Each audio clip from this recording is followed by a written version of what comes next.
from Sadhguru. Yesterday you spoke about deities as tools. In my experience, all the tools I use, they enhance the function of one of my sense organs.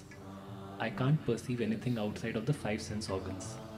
So how can I utilize a tool like a deity, which supposedly enhances my perception on a dimension that I cannot even perceive right now? No, first enhance the existing perception. Wear spectacles, you'll see better, you know. Yes, just a small lens, an invisible lens, a contact lens if you wear, suddenly the world becomes clear, you know. That's all it takes. Now, you do not approach a deity in terms of, I want to access this, I want to access that. There are certain type of people who do that. That's not the way to go. The simple thing is, if the deity is properly consecrated, when I say properly, each one of them is consecrated normally for a specific purpose. Now we have a dhyana linga. It is for meditativeness. You don't cry there, go there and cry, dhyana linga, my financial situation not working out, please. That guy just sits like this. Because he doesn't know what is financial situation, he doesn't care.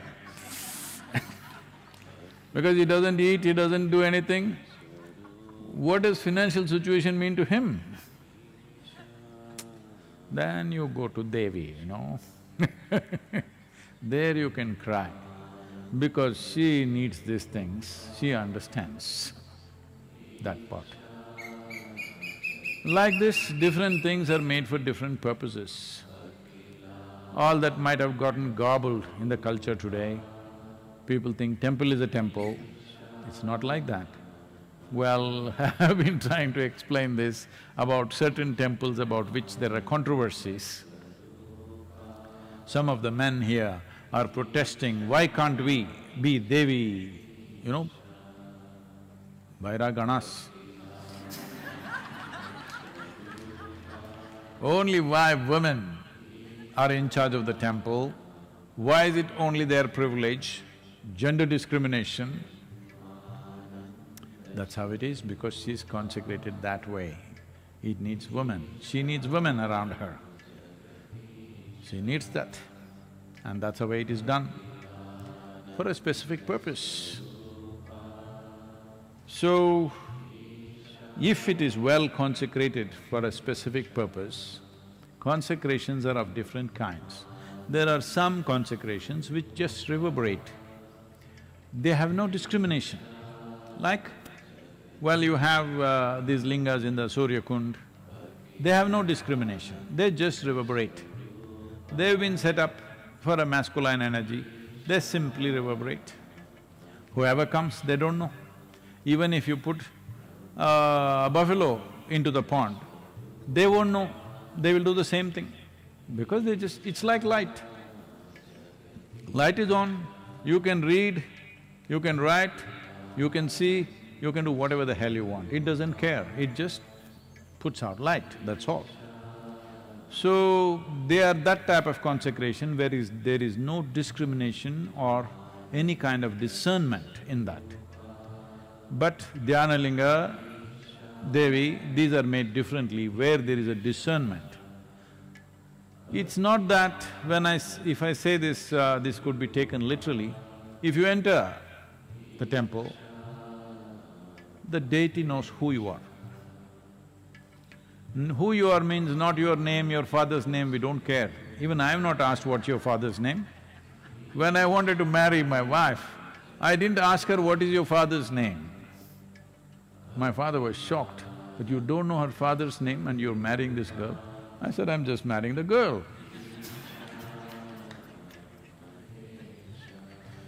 So, there are certain people who wants to know father's name, how much wealth he has, what is his financial status and social status, because they're marrying something else. So, this aspect of the deity able to recognize you has been done in many ways. This is done in a very refined, sophisticated way, so that it recognizes anybody based on how their energy situations are, where the status of life is right now, what level of evolution, how it is, in that sense. But there are other deities which is very common in southern India, which is probably these days lost in north, is we have Kula Devatas or Kula Daivams. That means a particular deity created for a particular Kula. Kula means a smaller segment of a caste. So here the genetic map of this Kula is kept and the deity is consecrated to serve only that type of genetics. This is why this fight in the villages, any inter-Kula marriage or inter-caste marriage means why they're struggling is, then you won't have a god of your own. You will become outcast. Well, that's taken on a social dimension and an ugly forms, that's a different matter. But essentially it is coming from this fundamental understanding because you have created an energy form which takes care of this particular genetic information. If somebody who doesn't belong to that comes, it won't respond. So these things were done in a very scientific way for different purposes. There are many fantastic processes even today, but mostly lost. So it is better to create universal things which are not based on genetics, but based on the evolution of one's energy. That is what we are doing. That is why these new temples, which will not recognize you by genetics, it will not recognize you by your parentage, but will recognize you for what you are right now. So, both these things were done right from ancient times, but most of the temples were done for genetic material because that is what people would fund. They want a specific temple in their town for their clan, so that their well-being, they created those things. A few were created for everybody's well-being, so they were always named differently to make you understand a little bit. Here, let us say there is one Mariamman temple, it will have a prefix name of a particular Kula and then that. But let's say some other temple like let's say Kashi Vishwanath, it's Vishwanath. That means he is for the entire world. He is not recognizing you by your genetics. He is recognizing you by who you are right now in terms of your energy, in terms of your evolution, where you are right now. In that context, Dhyanalinga will not recognize your genetics, he doesn't care whether you came from your mother's womb or dropped from heaven, we don't care. Because we don't think coming out of your mother's womb and dropping from heaven, one is superior to the other. It doesn't matter how you came, how are you right now, that's all that matters. So, this is a different dimension of consecration. So when we talk about deities and about you enhancing your perception, you don't go there to enhance your perception. There is a process, what to do. You just do that process, you may get enhanced. Oh, so it is iffy, is it? It is not iffy, it depends on where you are, accordingly it'll enhance you. If you get enhanced for what you are not ready, you will go crazy, believe me, you lose your mind.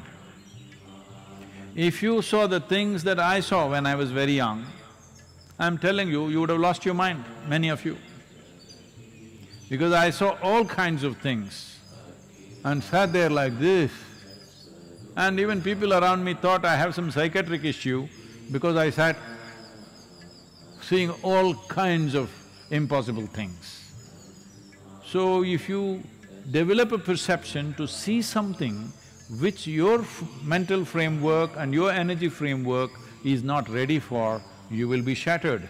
So you never go seeking a particular level of perception, you just go do the process. The deity is being created in such a way, it is of a higher intelligence than you. You allow it to work with you. You just do your sadhana as it is prescribed.